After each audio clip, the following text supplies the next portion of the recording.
Okay, I think most of you are done. You know, I think if you get nothing else from this class, if you learn the historical periods and the themes of the books, I think that will aid you as much as anything else in studying the Bible. When we get to the prophets, we're not going to learn all of them the same way, so don't panic.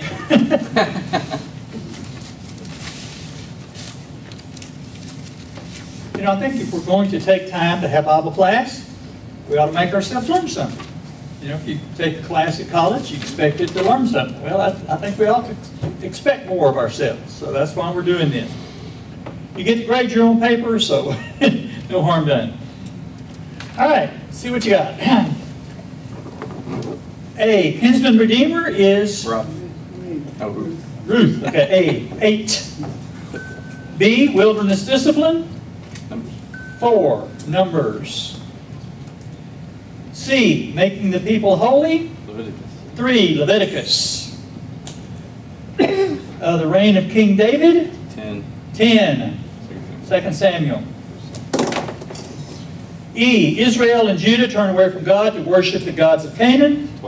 12, 2 Kings. F, God delivers Israel from slavery? 2, Exodus.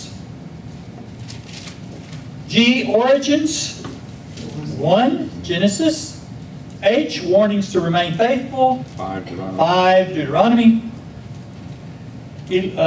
I, reign of Solomon? 9. Is that right? 11, 1 Kings. Wow. Good guess. Yeah. J, conquest of Canaan? 6, Joshua. Establishment of the United Kingdom? 9, 1 Samuel. And cycle of rebellion and deliverance is 7, Judges. All right.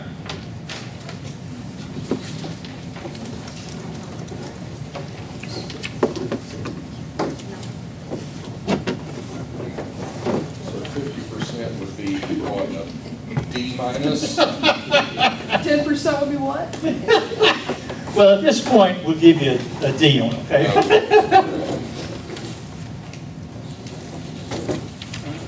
All right, so last week we were looking at 2 Kings. Israel and Judah turn away from God and to worship the gods of Canaan. We were talking about that when our time was done.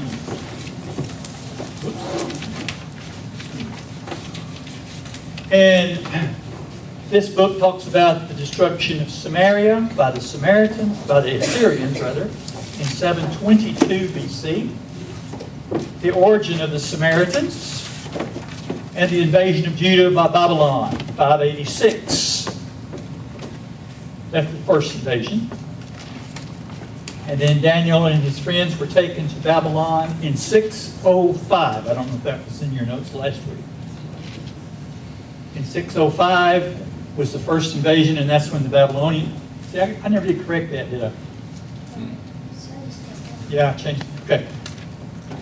This number here should be 605.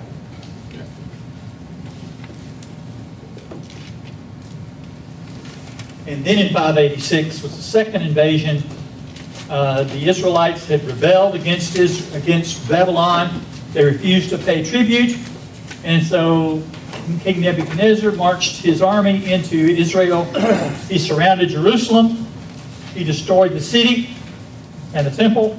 He stripped the temple of all the valuables. And he carried off the Jews into captivity. Now, there are some odd numbers here because the way the Bible counts the time is a little different. How many years were the Jews in captivity according to the Bible? 70. But if you add up the numbers, they were carried off in 586, but they went back in 535. That's not 70 years.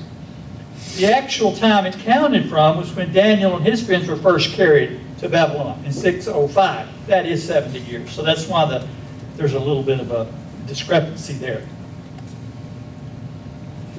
This is a pivotal point in the lives of the Israelites and had a lot to do with the Christianity and so forth later on. All right. 1 Chronicles. Now, this is one of those places where it's confusing? Because most of the time the Bible is fairly well orderly. Things happen in order. When Chronicles comes along, it throws it out the window. So when you read 1st and 2nd Samuel, 1st and 2nd Kings, 1st and 2nd Chronicles, you think, well, that doesn't follow. Well, it doesn't. The Jews weren't nearly as concerned about time order as we are. In American culture, everything's about time. Excuse me. Also, in Hebrew, numbers stand for other things. So when the Bible says so and so many years, it doesn't necessarily mean so and so many years. So you can't take that literally all the time. All right, 1st Chronicles. Now, this is, like I said, this is confusing because it goes back and picks up things that's already been covered. And you wonder, why is he doing that? Well, we don't know. 1st Chronicles goes over the reign of King David again. Because evidently it was very important to the life of Israel and the church. And then 2nd Chronicles covers again the history of Judah. Now Samaria, like I said, is gone, and now 2nd Chronicles covers the history of Judah. Why would that be important?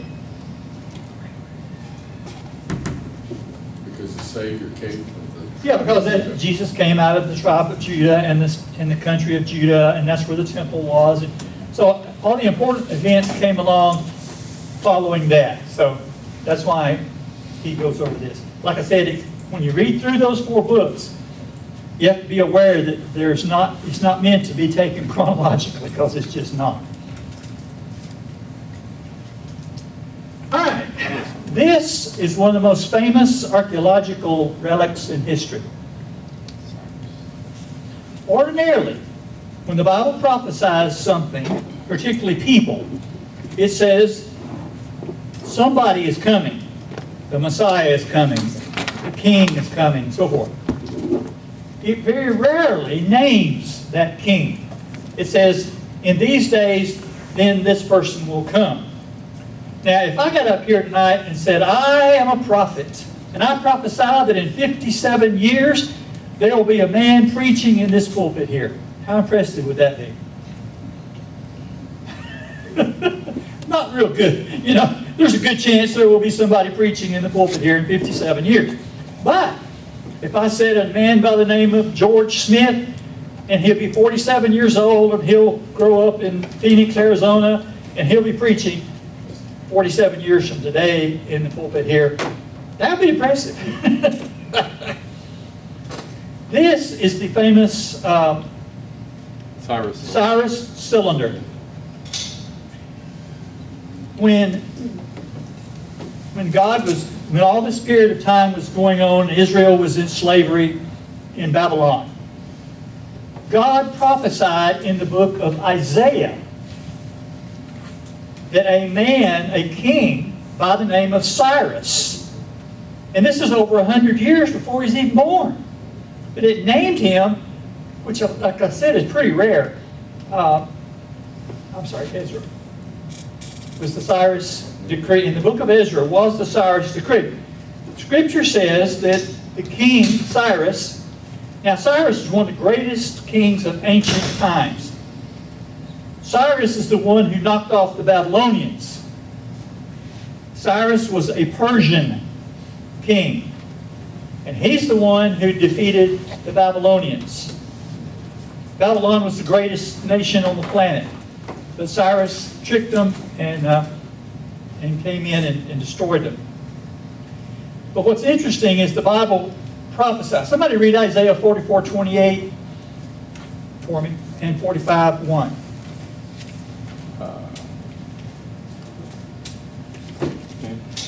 Now remember, this was written over 100 years before King Cyrus is even born. Who says of Cyrus, he is my shepherd and will accomplish all that I please. He will say of Jerusalem, let it be rebuilt, and of the temple, let its foundations be laid. Okay. Now, like I said, this is before the actual temple had been destroyed. And then 45:1. This is what the Lord says to his anointed, to Cyrus, whose right hand I take hold of, to subdue the nations before him, and to strip kings of their armor, to open doors before him, so that gates will not be shut. Okay, so not only does the scripture prophesy that a man named Cyrus would be the king, he would have the temple rebuilt and the city of Jerusalem rebuilt. It names him by name of 100 years before he's even born. That's pretty spectacular. To say that there will be a king coming, that's one thing, but to name him by name and say this guy's going to do this, and then to prove it all, Cyrus had the Cyrus cylinder commissioned.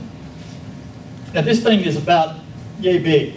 It's 2 or 3 feet long, and this is all Persian writing here on the cylinder. And this thing is now in the Louvre, which is in, I believe, Paris. So, and it names Cyrus by name, and he puts down the decree. The decree is that I am sending the Jews home. They can rebuild the temple, rebuild the city, and so forth. So it's pretty spectacular proof that the Bible knew exactly what it was talking about.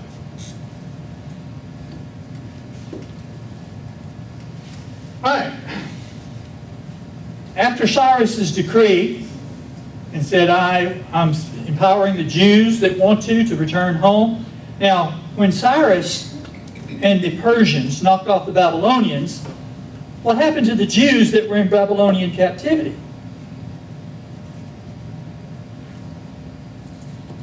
Well, I'm glad you asked. Cyrus, when he conquered the Babylonians, took the Jews from Babylon and moved them to Persia. And so now the next 2 or 3 books are going to be found in Persian territory. Up until now, everything's been in Babylon after the destruction of the city, but now everything's going to move to Persia. Now we have excellent records of Babylon and Persia, so we can verify most of these things real easily. And the Bible is dead right about every single one. And we're talking about something that happened, you know, long time. About 2,500, 2,600 years ago. So now that Cyrus has decreed that the Jews can go home, now the book of Ezra comes along. Ezra talks about the going home and rebuilding the temple. And again, the Cyrus decree is where God deliberately told Cyrus, you will. Now, what God did Cyrus worship? He worshiped Persian gods. He didn't worship Jehovah. And we don't have any evidence that he began to worship the true God. But when God told him, you're going to do this, he did it. He took these things seriously. And so the book of Ezra is about going home, the first Jews returning home to Palestine and rebuilding the temple and then the city. So, now remember, in 586 was when the Babylonians had carried off the majority of the Jews to Babylon. Now in 535, about 50 years later, Zerubbabel has decided he's going to lead the first wave of Jews back to Palestine. There were 3 separate migrations of Jews from Persia back to Palestine.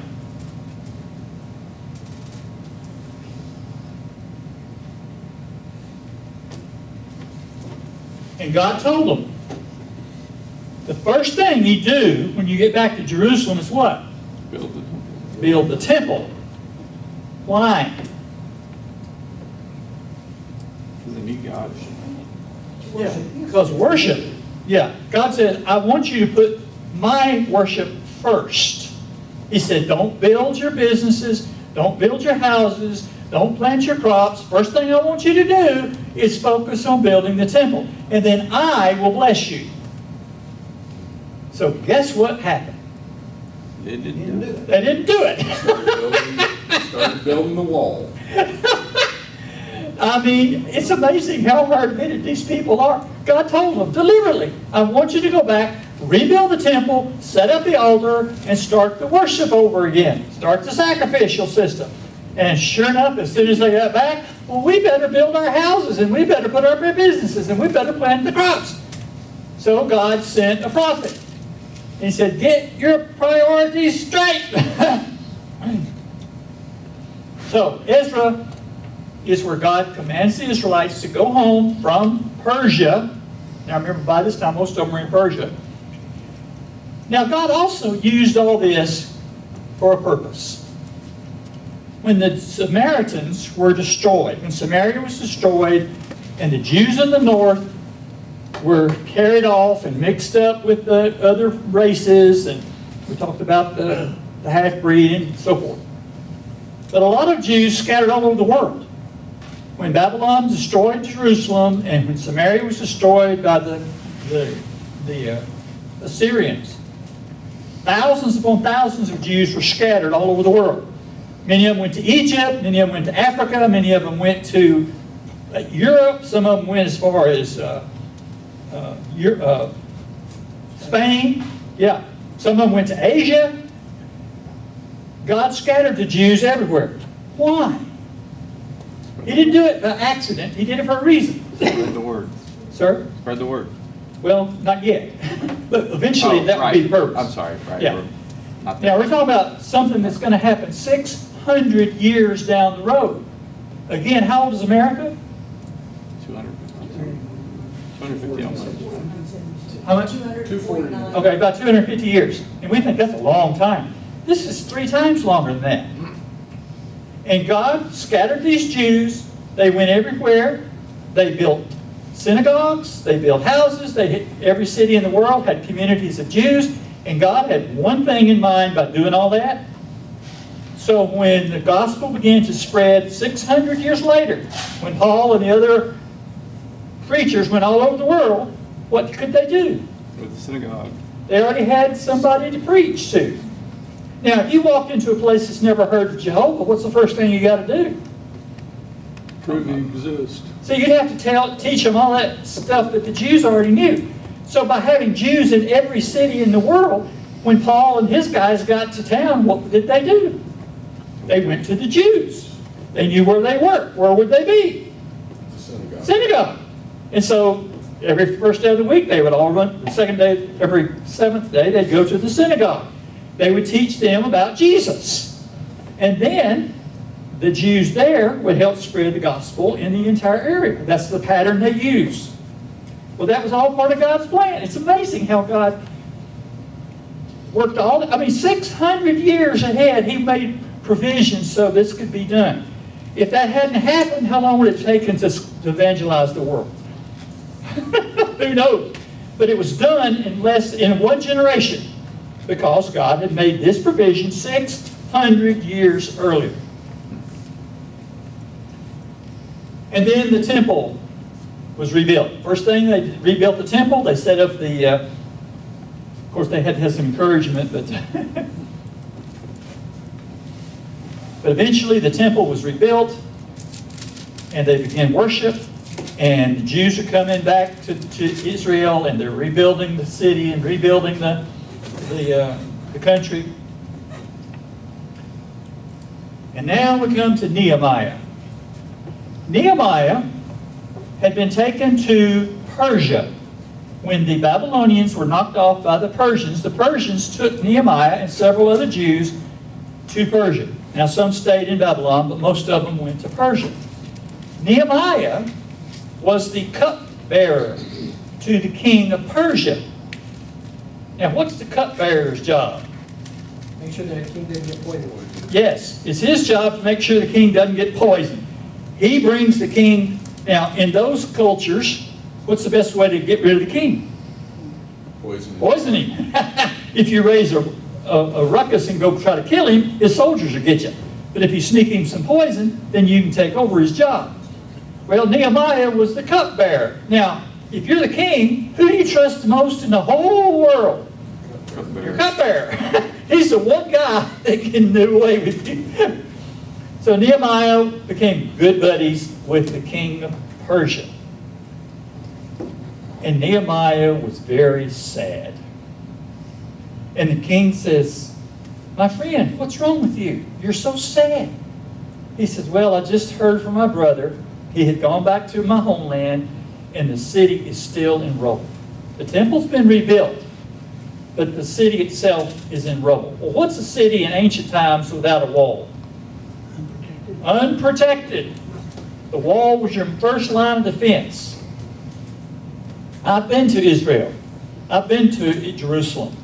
I mean, you're talking about a wall 40, 50 feet high, 10, 15, 20 feet thick, made out of solid stone.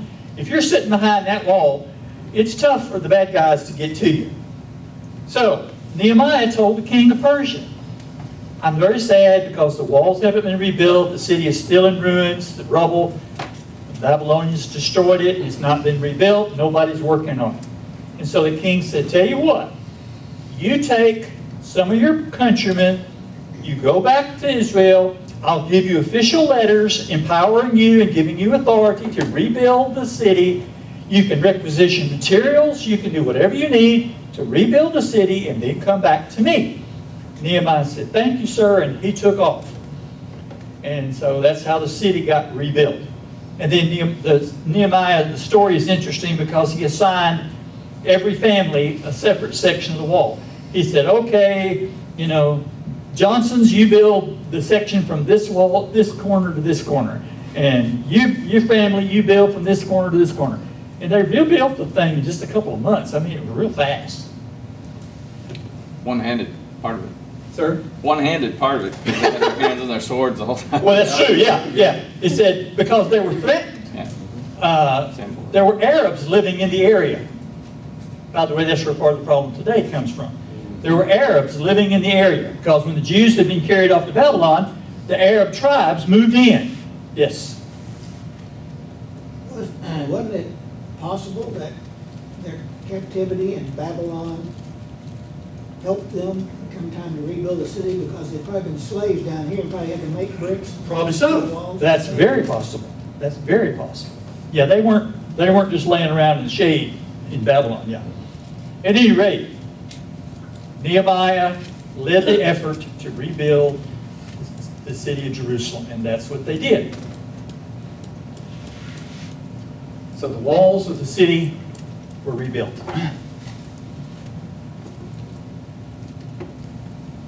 And the Arabs living in the area did not want them to rebuild. Why?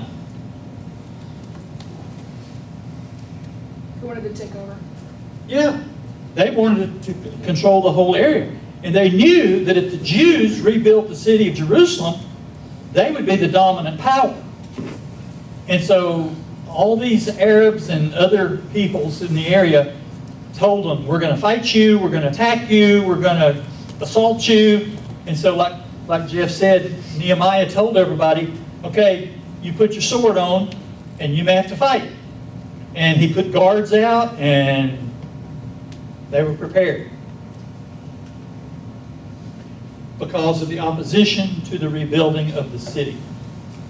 They never exactly been friends ever anyway. No. No, that had never been a big problem. But they kind of coexisted. But now things are getting ugly. And today they're really, really ugly. Really, really ugly.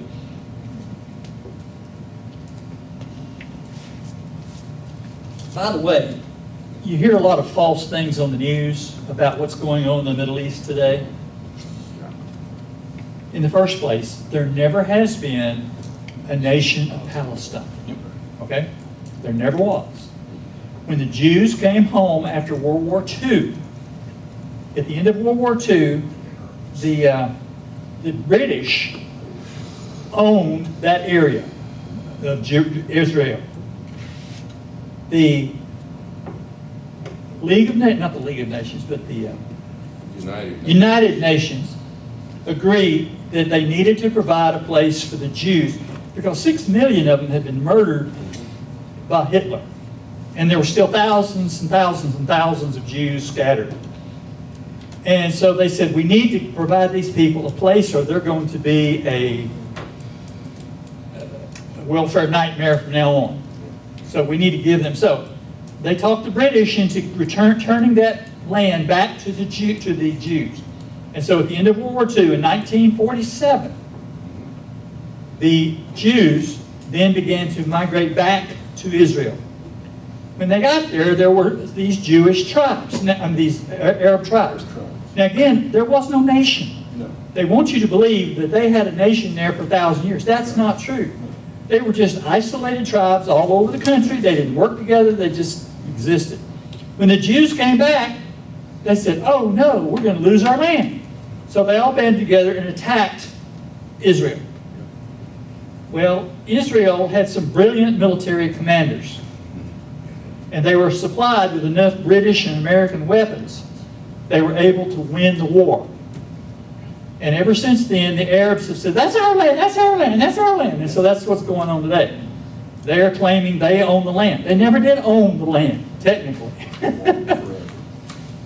And every foot of land in the entire world has been controlled by somebody and taken away from them and given to somebody else. You know, people pitch a fit about, well, we took the land away from the American Indians. Well, they took it away from somebody else. So it's kind of foolish to argue what happened 3,000 years ago means I own the land. No, that's not the way it works. Esther is one of the more interesting books in the Bible.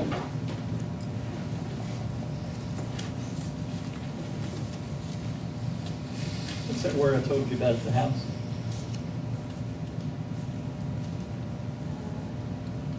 Is it Purim? Is it Purim? What? Is it Purim? No. I may have it here. Yeah, Providence.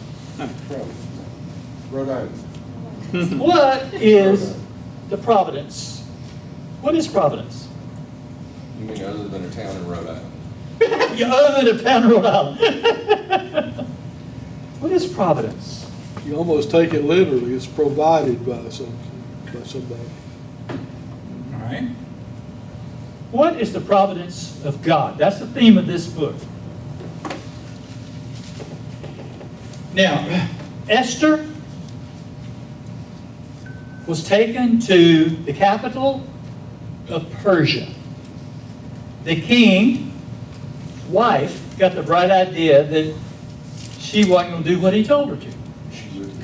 She wouldn't come to a party that he threw, and he wanted her to dance, and she wasn't going to dance in front of all his drunken sot friends. I don't blame her, but he is the king.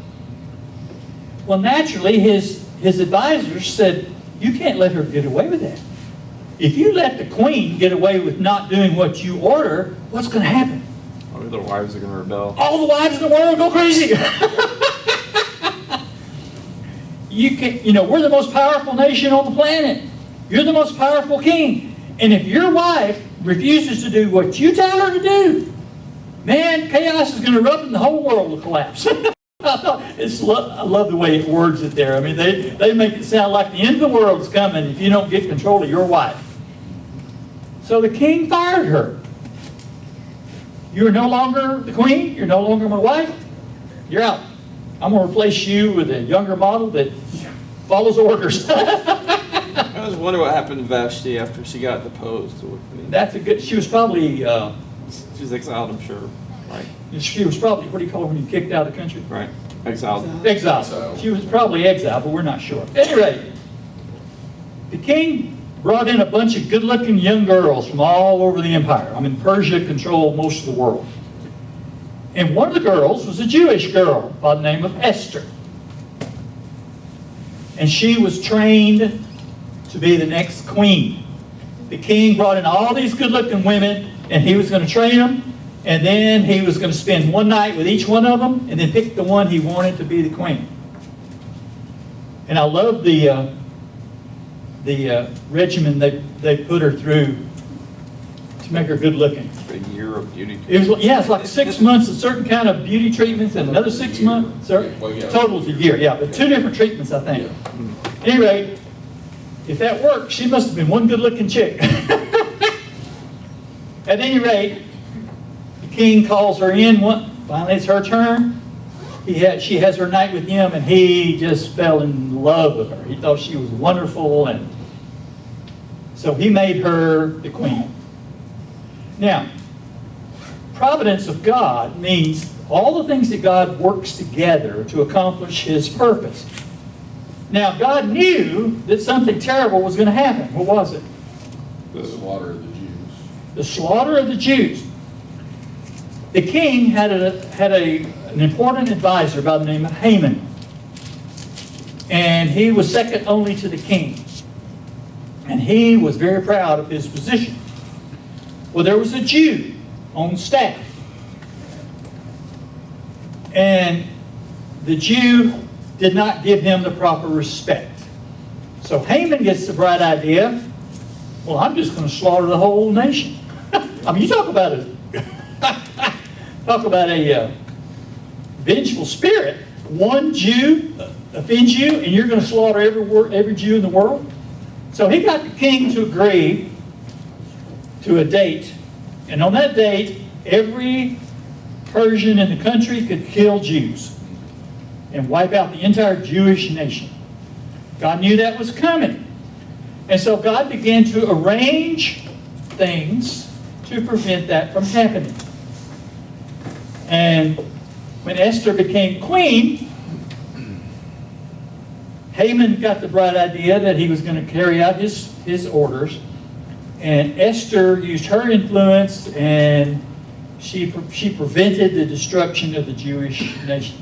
So providence is where God uses common everyday events and works them toward a point. Same thing happened in the church. God arranged everything, like we talked about. It was his providence that he scattered the Jews all over the world. Yes, sir.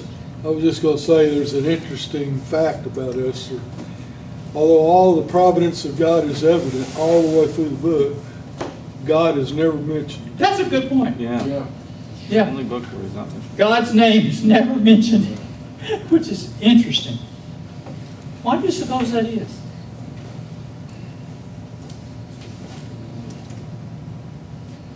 Because I think it's highlighting this. I think it's highlighting God's providential work. God didn't himself step in and tell the king to stuff it. God provided all the proper, Put all the pieces in all the pieces in place so it would be avoided. Where the means justified the ends. Yes. As opposed to the other way around. Yes. So I think that's what happened here.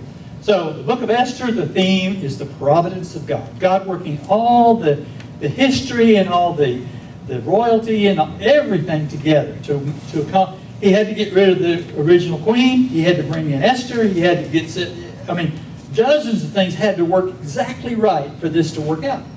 And guess what? It did. Yes? Do you think Mordecai was right in not honoring Haman? Yes. I mean, we know what God says about authority. Yeah, God says honor the authorities. Again, And I'm not on Haman's side at all. I'm not saying that. No, I'm just saying. But didn't these kings want to be honored as God-like? Some of them did, yes. And he knew that that was wrong? That's true. Yeah, That could that's the be. case. Yeah. I don't know. I don't know. It just said it wouldn't bow to him. so Yeah, I he don't- wouldn't bow to Haman, and maybe Haman was demanding something he couldn't do, or God maybe knew what was going to happen and then used that for his. I mean, things don't have to be great. God can use even the bad things for his. Like he said, he used Pharaoh, his hard-headedness. God used his hard-headedness to accomplish his purposes. So, all right, I'm sorry our time is gone. We'll pick up there next time.